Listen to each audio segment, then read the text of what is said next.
Hey guys, welcome to this week's Money and Investing Show. This week we're having a look at what's in the portfolio. Very important to see what investors are carrying and more importantly why and the techniques and strategies they are using to place those investments. As always, make sure you take plenty of notes, but most importantly, make sure you take plenty of action. See you in the show. Hey guys, welcome to this week's Money and Investing Show with me, your host, Andrew Baxter, and as always, my co-host and offsider, Mitchell Reentry. Loyal co-host today, AB, even pretty much dressed the same. Good to see you, my Loving friend. the sock game. I think you've got Thank me there. you. Yeah. Pink is a solid colour for a man like yourself. Dare to be different, I say. Speaking of which, talking today, we're going to talk about, in particular, your portfolio. So the title of this episode... Dare to be different. What's in your portfolio, AB? We're going to get the lowdown today, what you're holding, why, what the strategy is. Really, I mean, from an experienced investor with 30 years under his belt, we'd love to hear. Okie doke. Well... yeah, I mean, it's a moving feast, isn't it? And this year's been one where, there's been quite the divergence in portfolio performance, depending on, of course, what you've got, which comes down to the $1 million question, always stock selection, and then number two, timing. And we'll talk both of those as we go through. So if I think to what I have currently in the portfolio, first exposure is to bonds, which is a play purely and simply on the expectation of a US interest rate cut. Now, my timing's been out on that. I don't think my view is, but I think my timing has most certainly been out on that in that if you go back probably 6 months ago, everyone was expecting rate cuts to really kick the year off, and now the conversation and narrative has shifted that maybe July for the first cut, and maybe one more towards the back end of the year, and then maybe 4 or 5 maybe into the following year. So I'm positioned for that. I probably got to the party a little bit early there, and the exposure I'm using for that is basically long US Treasuries. That position is wearing a little bit of heat at the moment on the basis that the delay in rates hasn't happened yet. But I think it'd be fairly sure, pending inflation data, of course, that we are going to see some rate cuts, and when that does, that position will take off. So I like to use exchange-traded funds for those sorts of trades rather than physical bonds. And if you wanted to have an ungeared exposure to that, TBT, which is a US ETF, provides that. I'm also trading that with a geared ETF called TMF, which is basically a triple geared US Treasury exchange traded fund, and I picked the triple geared there because I've done quite a lot of options work around that, and more gearing means more IV means more premium. So whether it was on the selling of the puts to get set on the position or selling calls over it, which I've done, it's paid on both sides rather handsomely. So I'm pretty content holding that right now. So question for you, AB. We've seen sticky inflation data for the first half of this year thus far, and that's hence rate expectations or rate cut expectations, I should say, have been pushed back. Question to you, what's the strategy if we do see inflation persist and the expectation of rate cuts, which we don't have to happen, but ultimately do get pushed back? What are we doing? Well, yeah, I mean, in that situation, obviously there needs to be a level of risk management, whether it be a stop or selling calls to cover my holding costs of that position, either or strategies that I'm most open to. I'm not a huge fan of averaging down, but I'm happy to sell further puts on that and get set at lower levels because it is, for me, a fairly high conviction trade. I think the data points for inflation certainly are concerning. There've been a couple of really sticky ones. We've got the guidance coming out of the Fed as we speak, without wishing to date this podcast, later this week, which I think will be very, very interesting to see how and where they see the landscape on the back of that, and that'll obviously shape the decision on managing that position. Indeed. Well, good news, PCE data last week was in line with expectations, That's right. So fingers crossed it remains the same. What else are you holding in your portfolio, AB? Okay, so that's a core position. I have had some index exposure through TQQQ. I closed out of that probably about 10 or 12 days ago. Spicy. Again, it's geared and it reflects the options work that I've been doing around that, and I like that geared nature because the premium on the options obviously is quite attractive with the higher levels of IV. If you're someone that perhaps is more conservative, you could take exactly the same trade using QQQ, which is the ungeared NASDAQ ETF. TQQQ just gives you that little extra spice, which I'm comfortable with in that particular portfolio. It's family trust. I've got no need for the access to that fund, so I'm just looking to grow it and aggressively do that. So that's where that one's at. I closed out, as I say, on that pullback in the markets. we talk about risk management being something that's critically important. I was actually going off grid with the kids. It's school holidays. We're going camping at one of the farms, and we've got no internet signal out there. So genuinely off grid unless I drive into town. 20-25 minute drive into town. So I wanted to make sure, in particular, that position was covered on any pullback, because we did have a little bit more volatility in markets, and so I had a stop in there which took me out of that, and I'm now looking and reassessing that for a possible re-entry. So what are you looking at from a re-entry perspective? Is it more technicals for timing, or are we looking at company earnings, which has been a big driver of the NASDAQ so far? The earnings season, I think, has been really important. It's been a bit patchy, and I think it's seeing those companies come through with a deliverable of earnings, as opposed to we're expecting to see some benefits from this investment or AI or whatever it may be down the line. So that is one of the markers I'm looking at. Obviously, the chart, it's had quite a savage pullback, and it's now looking like it's trying to find some ground to move forward. I'm not 100% buying into that when I look at the seasonals in particular. The old adage, and how accurate it is, of course, I'll let the listeners determine. But sell in May and go away is one that rings very true historically, and so the timing of getting back into that as we're sort of moving into May is less appealing from a calendar perspective or a seasonals perspective, which is something we use an awful lot here. Got you. Elsewhere in their emerging market exposure through India. Oh, very nice. Been a big bull. We've talked about that in this podcast, and it's not just words. We don't just talk about this stuff. We do it. So I've had exposure to the Indian equity market now for quite a period of time.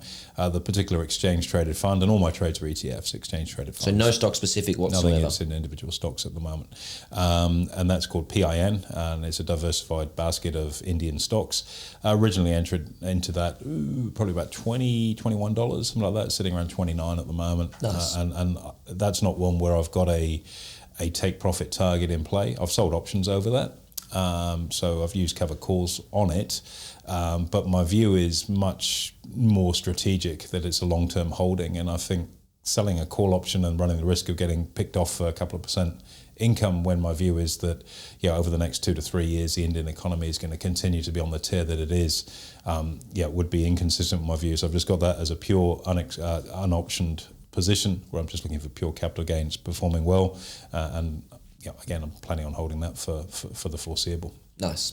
Any commodity exposure? Gold, oil, anything in that space? I think I'm picking up at the moment some exposure into the energy sector.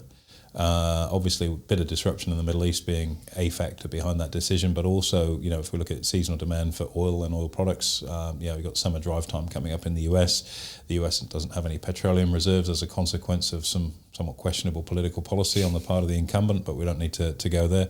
And I think, energy is a late cycle play, which is fairly correlated to, and this is a fundamental story. So we've talked a bit about technicals and looking at the chart. We've talked a bit about seasonals, and this one is, I guess, more of a fundamental play insofar as energy is quite highly correlated towards the strength within the economy, inflation, industrial production, and so on. And US in particular, the economy has been quite resolute to the point where we're not really talking about a hard landing. We're not talking about a soft landing. We're talking of no landing right now, where this thing is off to the races again.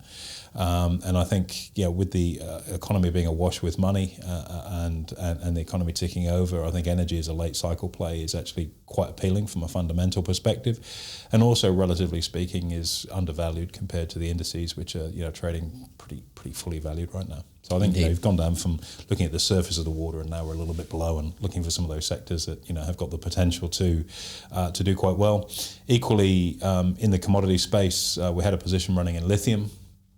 That we closed out of. We had a stop in play. That was actually a stop profit, so it wasn't a loss, and I'm looking for a re-entry on that. I think lithium has been quite the unloved resource this year, and when you consider global demand, and I know it's stockpiled right now, but you literally cannot buy anything without a lithium-ion battery in it. So the underlying demand is obviously there. There's stockpiles to chew through, but the exchange-traded fund for that, LIT for lithium, of course, is around about early 40s at the moment, I think, and this is something that not so long back was up in the 70s. So it's got some potential upside to it, provided demand remains strong for lithium, which I don't foresee changing anytime soon, and it's a value play. So I'm just looking for a technical entry on that to get back into it. We've been in it once, closed out, back into it again, and hopefully get a little bit more of the run out of it.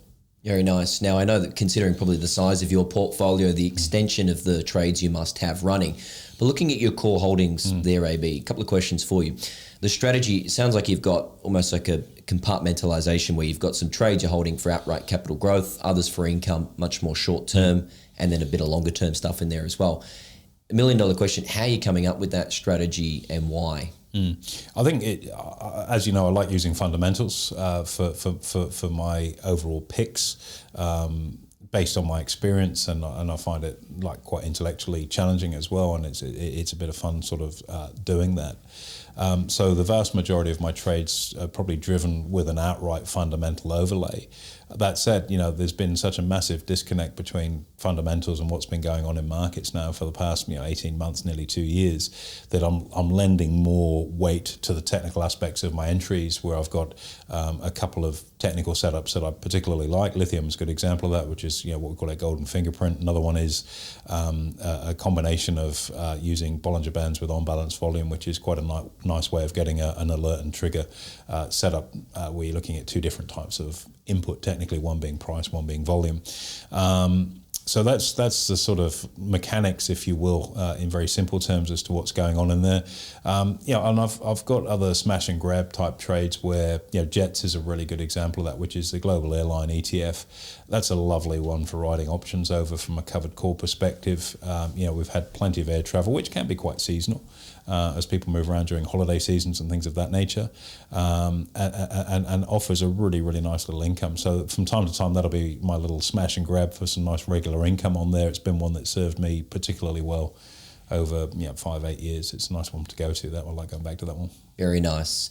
So in terms of where to from here, if we look at your portfolio in terms of how you're managing it for our listeners out there, so if we can get a bit of a gauge on, importantly, what your appetite for risk is and why, and also what, firstly, your objectives are, and then we can get into the nitty gritty. Yeah, look, I mean, from my portfolio perspective, income is not really that big a priority. I have other asset classes that give me great income, business income as well. So I'm not chasing income particularly at this stage. I'm more focused on outright growth plays. And I think from a risk appetite perspective, I'm actually fairly conservative, and I think that's something that's changed in my life as I've gotten older and maybe more wealthy, where I haven't needed to try and be in on the beer, the bang, or to really chase the spice in the market. That said, I think there is an unscratched itch there, as there is probably for most traders over time, where if you've got to really settle the portfolio, and look, if I look at stuff I'm trading today versus 5 years ago, it's the same stuff. Why? I mean, the view and the quantities might have mixed up a little bit, or maybe you've been bearish treasuries rather than bullish. But gotcha. Yeah, I don't have this huge array of individual stocks that I have to follow. I've got a fairly concentrated portfolio where it's self-cleansing with an index, for example. That said, there are some elements that I do add in there for a little bit of fun. Fun's probably not the word, but for some spice and some excitement, and maybe to change the risk profile on there a little bit with smaller amounts of capital. Example of that, I've been, it's not working especially brilliantly at the moment. And look, there's no filter on this podcast. Anyone listening to this going, why are you talking about, you're supposed to be the guru? I'm not a guru. I'm just a normal person like everybody else. But, why are you talking about trades that haven't worked? Because not all trades work. It's as simple as that. And if your expectation is that they are, then you're in the wrong space. You need to, you need to find somewhere else to go play. I've got a bearish exposure to Chinese equities right now. That's not been performing that well, and I'm sort of got that under the microscope at the moment as to whether it's only a small position, but it doesn't matter that it's a small position, you still have to manage it. As to whether I just exit that, pack up the bat and ball and it didn't pan out, or whether I take some other action, maybe I might add a little bit more fund to that through selling some puts, average down a little bit, and then look to sell some calls to exit. I haven't decided how I'm going to manage out of that yet. That's a job for this week. But I like putting things like that in there because it's a sharper moving instrument rather than a slower portfolio, if you will, and it provides a level of excitement in a fairly controlled manner. So always very, very small allocations, relatively speaking, to those sorts of trades, and they do give you a little bit of that's moving along. You get on the wrong side of it, and if it was a big position, it could clear your nostrils out pretty quickly. That's Indeed. Why if it's a higher risk position, it's down at the smaller asset allocation end. So any tips for our listeners out there, AB, as we continue to push forward on, I guess, exposure in terms of up or down as such, and also asset class, importantly? Look, I think probably the biggest fundamental question to have is what's your goal? And yes, the goal is to make money, but there are a lot of different ways of making money. And as I articulated, like generating more income is not something I'm looking to do at the moment. It's more on an outright growth basis. You might be in a different position where income is more pressing, in which case you've got to structure your portfolio differently to have more income producing assets in there. So that's a really important question to ask yourself. What are you looking to do? And it's not just make money, but what type of money? Is it capital gain, or is it income, or is it a mixture of the two? Once you've done that, you can then start to select the instruments and strategies that are going to support that. And it might just be an outright, underlying ETF exposure to the market, be it an index or sector, or it might be something that's more conducive to writing options over to generate that income. Jets, as I've mentioned, is a really nice little playground for that sort of stuff, and working that through. And then there are other instruments that have the capacity, like Yang, the bearish Chinese ETF, is great IOV, so it should be a really good income play. But the options market for that is quite thin. It's only on a monthly basis, so it's not really suitable for generating that. So working out what you want first, you can then structure your portfolio around that. Secondly is how much time you want to put into it. And I like the idea of self-cleansing assets. And what I mean by that, with an index, if a stock is underperforming, it drops out of the index. So you don't end up with carcasses of stocks that are not good performers dragging the benchmark back. And I think that gives you the ability to be, less time intensive with your work. If you're trading individual stocks, you got to lift the bonnet on each stock, which takes time. There's margin for error when you do that, and there's a lot of moving parts that can go in and impact on that. So I've tried to simplify as much as I can what I do, so that the bandwidth for my trading is 15, 20 minutes a day max, and I can focus on other things that are important to me. And that probably surprises a lot of people, because you think, as a trader, that you spend all day, every day watching markets, and that's just simply not true. The more you look, the less you see. It all becomes a blur and mush. So I think having a really clear pathway in terms of what you take is key, and choose your strategy well. You'll notice I haven't mentioned any Australian equities or any Australian exposure, because, again, my view at the moment is that the US economy is significantly stronger. And that's what I want exposure to. And yet, normally, if you were to talk to your traditional Australian financial advisor that's probably part of a dealer group in some way, shape or form, they'd be going, you should have 50, 60% Aussie exposure, because you don't have currency risk or whatever it may be, and maybe a little bit of a smattering of overseas stuff. But I don't really see it that way. Australia is 1.5% of the global economy. Why would I want to have 60% of my investment invested on 1.5% of the global economy when I could be focused on the world's biggest economy, which is performing really, really well, and I can hedge out, if I need to, my exchange rate risk. Very nice, AB. I think that's a really good insight into your portfolio with a bunch of other portfolio management tools as well. So any final tips or tricks for our listeners out there based on your experience? Don't overthink it. You're better off getting started and refining than thinking about getting started and never actually hitting the go button. And I think sometimes in that quest for excellence, we can spend so much time planning. You got to have a trading plan, don't get me wrong, but start off with something super basic like an index tracker. And look, at the end of the day, if you've got an index tracker, whether that's on the Australian equity market or whether it's on the US, you're going to outperform more than 80% of managed funds before you start. So it's a great place to start. Get some money in there, get it working, get it ticking over, get a feel for what it's like to actually have direct investments. And then over time, as your knowledge and confidence grows, you can then move off that pathway and explore some of the other things. And start with trades that have got a really big gateway to be right, rather than something where you've got to thread the needle and get your timing bang on, because getting your timing right can be challenging. Indeed. Thank you very much, AB. Appreciate it. My pleasure. Anytime, Mitch. There you have it, guys. Make sure you like, comment, subscribe. Most importantly, hit the notification button, and we'll look forward to hosting you next week.